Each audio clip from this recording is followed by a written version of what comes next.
दोस्तों इस वक्त हमारे देश में एक बहुत बड़ी घटना घट गई है जिसको सुनकर समझकर दिल कहरा उठ रहा है। आंखें देखने पर मजबूर हो रही हैं कि किस तरह से वहां पर प्लेन क्रैश हुआ है। चारों तरफ दोस्तों जली हुई अपनों की लाशें हैं, लोग अपनों को ढूंढ रहे हैं, लोग अस्पतालों के चक्कर काट रहे हैं, लोग भगवान से प्रार्थना कर रहे हैं क्योंकि ये हादसा बहुत ही बड़ा हादसा है जिसकी कल्पना मात्र से ही रोंगटे खड़े हो जाते हैं। जिनके अपने लोग इस हादसे में मारे गए हैं उनका क्या हो रहा होगा।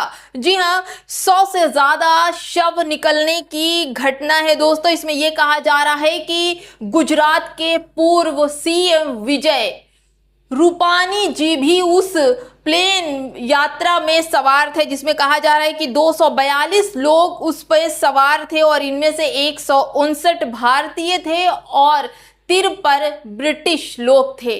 दोस्तों इतनी बड़ी जहाज मतलब यात्रियों से भरी जो प्लेन है वो लेकर के उड़ी तो, लेकिन अचानक से टेक्निकल प्रॉब्लम आने की वजह से प्लेन जो है वो किसी बिल्डिंग से क्रैश हो गया, लड़ गया, जिसकी वजह से चारों तरफ धुआं ही धुआं नजर आया। उस धुएं में अपने जल रहे थे, अपने तड़प रहे थे और दोस्तों देखा नहीं जा रहा है जिस तरह से जली हुई लाशें बटोरी जा रही है। दोस्तों सुना नहीं जा रहा है, आंखें भर आ रही हैं क्योंकि इतना बड़ा हादसा देश में कभी हुआ ही नहीं। मेरे ख्याल से तो मैंने आज तक नहीं देखा कि इतना बड़ा हादसा प्लेन क्रैश यानी कि जो जिसमें यात्री सफर करते हैं उसमें इतना बड़ा हादसा हुआ हो जिसमें पूर्व सीएम गुजरात के रूपानी भी शामिल थे या उसमें यात्रा कर रहे थे। दोस्तों कहा यह जा रहा है कि जब यह हादसा हुआ उसके बाद से जो वहां का कैप्टन था, जो जहाज उड़ा रहा था, उसने मदद की गुहार भी लगाई। उनका कोड वर्ड था my day my day my day, यानी 3 बार का माई डे का मतलब हो गया मेरे हेल्प करो। लेकिन दोस्तों हेल्प कैसे की जा सकती जब जहाज ही पूरी बिल्डिंग से टकरा गया। यही नहीं दोस्तों, दैनिक भास्कर की यह खबर सुनकर और भी आप विचलित हो जाएंगे, आपके रोंगटे खड़े हो जाएंगे क्योंकि ये खबर ही दोस्तों बहुत बड़ी हादसे की है। हमें लगता है कि इस पर कोई ना कोई जांच जरूर बैठानी चाहिए क्योंकि हमारे नागरिक मारे गए, उसके साथ साथ जिस बिल्डिंग से ये जहाज टकराई है दोस्तों उसमें भी वो जो डॉक्टर होते हैं, मेडिकल के छात्र इंटर्न थे जिसमें 50 से 60 छात्र उसमें मौजूद हालत में थे। वहां क्या हुआ दोस्तों, वो लोग बचे कि नहीं बचे, क्योंकि जो खबर मैं आपको सुना रही हूं वो दैनिक भास्कर की है, जरा सुन लीजिए। गुजरात के अहमदाबाद में एयर इंडिया का प्लेन क्रैश हुआ। टेक ऑफ के 2 मिनट बाद ही फ्लाइट एक बिल्डिंग से टकराई। इसके बाद प्लेन में आग लग गई। हादसे में 100 से ज्यादा यात्री मारे गए। अहमदाबाद से लंदन जा रहे विमान में 242 यात्री सवार से। हादसे के बाद पूरे इलाके में धुआं धुआं ही दिख रहा है और आगे कुछ नहीं कह सकते दोस्तों। 20-25 लाशें तो यूं ही निकल रही है, लोग एम्बुलेंस का लंबी कतारें लगी हुई हैं, लाशें बटोरी जा रही हैं। क्या हुआ दोस्तों इस हादसे के पीछे, कैसे ये घटना है या जानबूझकर ऐसा हुआ, किसकी साजिश है, इतने लोग मारे गए। यही नहीं दोस्तों, आगे मैं और पढ़ के सुनाती हूँ, ये भी दैनिक भास्कर की रिपोर्ट है। पायलट ने आखिरी समय पर माई डे कॉल किया था। विमान के पायलट सुमित सुबरवाल ने आखिरी मौके में माई डे कॉल किया।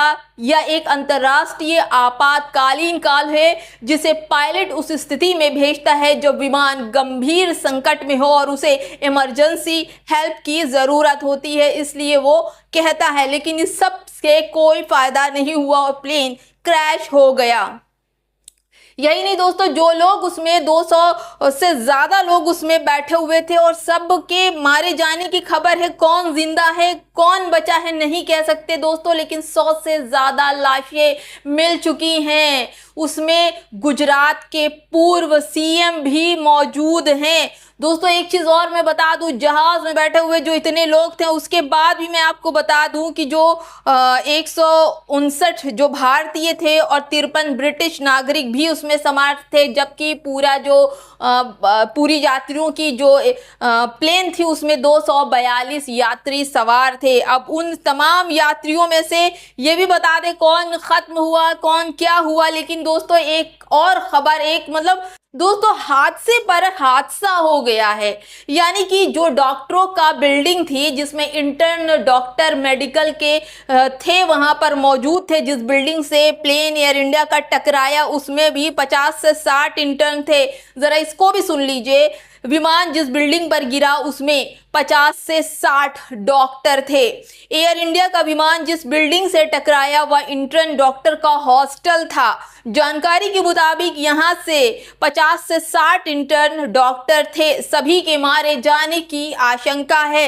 इससे सटे ब्लॉक में रेजिडेंट डॉक्टर रहते थे। दोस्तों ये बहुत बड़ा हादसा है, ये इतना बड़ा हादसा है कि ऐसे हादसे देश में बहुत ही, मैं कह नहीं सकती, मैं इस खबर को बताने में मेरी आंख में आंसू आ जा रहा है कि कितने माँ बाप ने अपने बच्चों को इंटर्न के लिए वहां पर भेजा था और वो बच्चे वहां पढ़ने गए थे। एयर इंडिया का प्लेन जो है वो क्रैश हो गया, 242 लोग उस प्लेन क्रैश में थे और 50 से 60 इंटर्न डॉक्टर जिस बिल्डिंग से टकराई उसमें भी सभी के मारे जाने की ये खबर है। ये खबर नहीं है दोस्तों, ये पूरे भारत के दिल दहलाने वाली खबर है। ये हादसे हैं क्या है नहीं बता सकती दोस्तों, लेकिन इतना कहूंगी कि इन तमाम लोगों के पीछे क्या साजिश है, क्या था दोस्तों, नहीं मैं कुछ कह सकती, क्योंकि पता नहीं क्या है इस हादसे के पीछे। क्योंकि जब सीज फायर हुआ था पाकिस्तान और इंडिया के बीच में, तब भी हमारे जो प्लेन था वो डिसबैलेंस हो रहा था। वहां पर पाकिस्तान के एयर बेस में जाने के लिए उनसे हेल्प मांगी गई थी, तो पाकिस्तान ने अपने एयर बेस में हमारे हवाई प्लेन को वहां तक उतरने ही नहीं दिया। आनन फानन में उसे पंजाब हरियाणा के एयरपोर्ट पर उतारा गया, जिसमें ये देखा गया था कि उसके आगे की जो नोज थी वो टूट गई, तो उसमें भी बहुत सारे जो यात्रियों से भरी प्लेन थी उसको बचाया गया। लेकिन उसके 1 महीने के बाद भी, अभी महीना भर भी पूरा नहीं हुआ, इतने बड़े हादसे हो गए। दोस्तों ये बहुत ही सोचने वाली बात है कि हमारे देश के नागरिकों को किस तरह का निशाना बनाया गया है, या ये हादसा है, इसकी गहनता से जांच होनी चाहिए।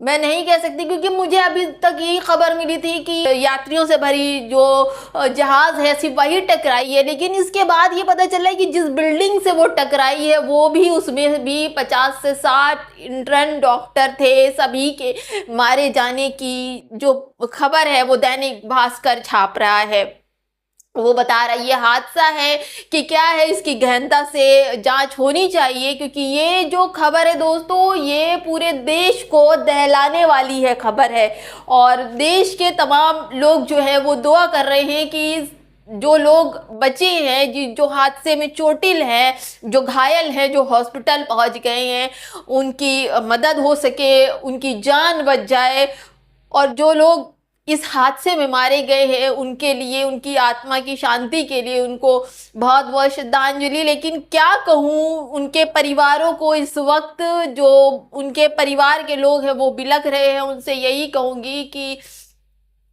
उनकी भरपाई, उनके परिवारों की भरपाई तो कोई नहीं कर पाएगा, लेकिन हम लोग इस मुसीबत की घड़ी कहिए या इस दर्द की घड़ी में हम लोग उनके साथ खड़े हुए हैं।